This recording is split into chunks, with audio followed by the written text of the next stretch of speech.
ভাবুন তো, আমাদের সন্দ্বীপ আজকের দিনে শুধু একটি দ্বীপ নয়, একদিন হতে পারে দেশের প্রথম গ্রিন ইপিজেডের একটি গর্বিত ঠিকানা, যেখানে কলকারখানাও থাকবে, প্রকৃতি তার সৌন্দর্য বজায় রেখে নিজের মতো করে বাঁচবে। গ্রিন ইপিজেড নিয়ে আমি ফাহাদ আপনাদের সাথে আছি।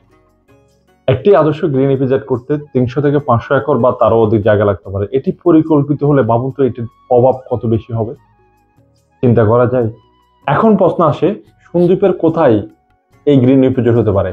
আমি মনে করি সন্দ্বীপের পূর্বাঞ্চলে যে খালি জায়গাগুলো আছে, যেখানে গণবসতি পূর্ণ না, সেই জায়গাগুলো এটির একটি আদর্শ জায়গা হবে বলে আমি মনে করি, যেখানে সমুদ্র এবং নদীর সাথে সহজ কানেকশন থাকবে গ্রিন ইপিজেডে। তাছাড়াও জায়গাগুলো কিন্তু আমরা ভালোভাবে স্টাডি করে বের করতে পারি কোনটা আদর্শ জায়গা গ্রিন ইপিজেড। আমি মনে করি এই গ্রিন ইপিজেড বাস্তবায়ন করার জন্য সরকারের ভূমিকা অপরিহার্য। সরকারের ভূমিকা ছাড়া এই গ্রিন ইপিজেড বাস্তবায়ন করা কোনোভাবে সম্ভব না। পরিকল্পিত গ্রিন ইপিজেড দেশের ভবিষ্যৎ বদলে দিতে পারে। পাশাপাশি এই গ্রিন ইপিজেড থেকে সরকার অনুপ্রাণিত হয়ে আরো হাজারটা গ্রিন ইপিজেড দেশে করা সম্ভব। এক্ষেত্রে পরিবেশ, প্রকৃতি সবকিছু বজায় থাকবে। এবং আমি যেটা মনে করছি যে সরকার এই গ্রিন ইপিজেডের দিকে এখন নজর দেওয়ার সর্বোচ্চ সময়। সরকারের যে ভূমিকাগুলো থাকবে তার মধ্যে 4টি অন্যতম ভূমিকা। চলুন আমরা দেখে নিই সেই 4টি ভূমিকা কি কি। 1. ভূমি অধিগ্রহণে সরকারের সহায়তা, যেখানে কোনো জটিলতা থাকবে না, স্থানীয়দের সাথে কোনো বিরোধ থাকবে না। সরকার সম্পূর্ণ সহায়তা করবে ভূমি অধিগ্রহণ এবং জমির যে জটিলতাগুলো সেটা সরকার নিরসন করবে। দ্বিতীয়ত, যেখানে পানি সংযোগ লাগবে সেটা সরকার নদী থেকে হোক এবং মিঠা পানির যে ব্যবস্থা করার সেটা সরকার নিজস্ব উদ্যোগে সেটা করবে। তৃতীয়ত, এখানে গ্যাস অথবা বিদ্যুৎ সংযোগের প্রয়োজন হতে পারে। আমরা যেটা বলছিলাম যে বিদ্যুৎ সংযোগের জন্য আমরা সৌর বিদ্যুৎ ইউজ করতে পারি, ব্যবহার করতে পারি। সে সৌর বিদ্যুৎকে মাথা রেখে সরকার যেন আগায়, সেই জিনিসটাকে মাথা রেখে সরকার এই গ্রিন ইপিজেডকে বাস্তবায়ন করতে পারে। গ্যাসের কথা যেটা বলছিলাম আমি, গ্যাস আদত সন্দ্বীপে আছে কিনা আমরা জানি না, তবে গ্যাসের যে পর্যবেক্ষণ বা অনুসন্ধান পাশাপাশি সরকার চালু রাখতে পারে। এর পাশাপাশি এলপিজি সাপোর্ট সরকার দিতে পারে। চতুর্থ নম্বর হচ্ছে ট্যাক্স করায়ত, যেটা বলছি কি যে ট্যাক্সটাকে আসলে কর্তন করতে হবে। যে ট্যাক্সের পরিমাণ সরকার 5 থেকে 10 বছরের জন্য নির্ধারণ করে দিবে যে ট্যাক্স কত হবে।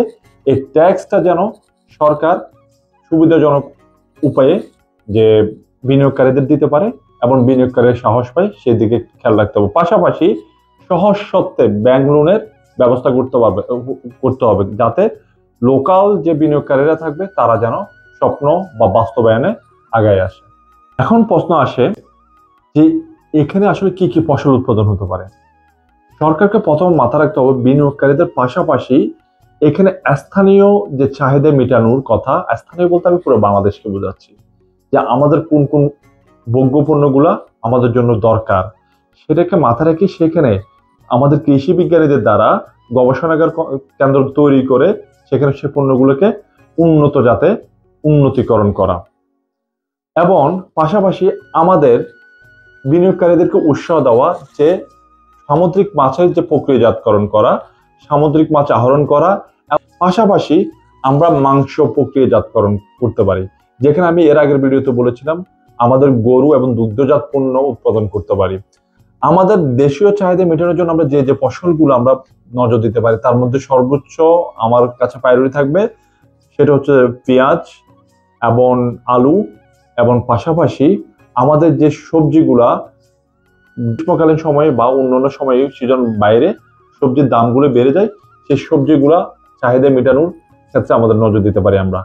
এবং আমি যে কথাটা বেশি প্রকাশ করার চেষ্টা করব যে সরকার বিনিয়োগকারীদেরকে এমন আস্থা দেওয়া যে এখান থেকে সহজে পণ্য বাইরে রপ্তানি করা যাবে এবং কোনো পরিবহন ঝামেলা কোনো কিছু থাকবে না, যে সরকার সহজে তাদেরকে আশ্বস্ত দান করবে যে না, তোমরা এখান থেকে চাইলে বিদেশে পণ্য রপ্তানি করতে পারবা, তোমাদের আর কোথাও যাওয়ার দরকার নেই। ওয়ান স্টপ সার্ভিস সরকার চালু করবে। আমি এখানে আপনাদের মতামত আশা করি আসলে সরকার সেখানে কি কি পণ্য এবং দিকে নজর দিলে সেটা দেশের জন্য ভালো হয় এবং এক্সপোর্ট জন্য ভালো হয়। এবং আমার আরেকটা বিষয় যেটা কথা বলবো সেটা হচ্ছে যে সরকারের পাশাপাশি সন্দ্বীপবাসী তারা উপকৃত হবেন। সন্দ্বীপ ছেড়ে বাইরে যাইতে হবে না কর্ম খোঁজার ক্ষেত্রে। পাশাপাশি বাইরের মানুষজন তখন সন্দ্বীপে কাজ করার জন্য আসবে। এক্ষেত্রে যেমন সন্দ্বীপের রাজস্ব আয় হবে, পাশাপাশি সন্দ্বীপের উন্নতিও চোখে পড়ার মতো হবে। পর্যটন শিল্প বাড়বে এবং সরকারের রাজস্ব আদায় করবে। একটা নতুন জায়গায় যখন আপনি গ্রিন ইপিজেড করবেন তখন দক্ষ শ্রমিক লাগবে আপনাকে। আমরা দেখেছি আসুন্না ফাউন্ডেশনের মতো একটা ট্রেনিং সেন্টার যেটা ঢাকাতে গড়ে উঠেছে বা দেশের বিভিন্ন অঞ্চলগুলোতে গড়ে উঠতেছে, যেটা আসুন্না ফাউন্ডেশনের একটা অ্যাচিভমেন্ট। সরকার এ ধরনের উদ্যোগ নিতে পারে সন্দ্বীপে, যেখানে গ্রিন ইপিজেড হবে সেটার উপর ভিত্তি করে স্থানীয়দেরকে একটা ট্রেনিং ব্যবস্থা করা। এক্ষেত্রে বিনিয়োগকারীরা দক্ষ শ্রমিকও পাবেন, দক্ষ মানুষও পাবেন এবং দক্ষ রাখুন, সেটা আরো সহজ এবং সহজতর হবে তাদের জন্য। এক্ষেত্রে তাদের কোনো ডিফিকাল্টিস বা সমস্যা ভুগতে হবে না। গ্রিন ইপিজেডকে কেন্দ্র করে এখানে নতুন নতুন ব্যবসার সম্ভাবনা দুয়ার খুলবে। স্থানীয়রা অর্থনৈতিকভাবে সচ্ছল হবে। প্রবাস ফেরত আমরা যেটা জানি যে সন্দ্বীপের মানুষ একক উপজেলা হিসেবে বাংলাদেশের অর্থনীতিতে, কিন্তু বৈদেশিক মুদ্রা অর্থনীতিতে 10 থেকে 15% অথবা 20% অবদান রাখে। যারা প্রবাস ফেরত ব্যক্তি থাকবে তারা সন্দ্বীপে কোনো ব্যবসা করে খাওয়ার মতো একটা অবস্থান থাকবে। সন্দ্বীপের মানুষের একটা অনীহা থাকে, সন্দ্বীপে আসলে কোনো ভালো চিকিৎসা পাওয়া যায় না, সন্দ্বীপে ভালো খাবারের পণ্য উৎপাদন পাওয়া যায় না, বা অন্য যে বিষয়গুলো সন্দ্বীপের মানুষের অসুবিধা, তখন আমি মনে করি এই গ্রিন ইপিজেডের ফলে সেটা নিরসন হবে। গ্রিন ইপিজেড হলে কি কি সুবিধা সন্দ্বীপের মানুষ পাবে? এক, তারা ভালো একটা হয়তো স্কুল বা শিক্ষা কাঠামো পাবে।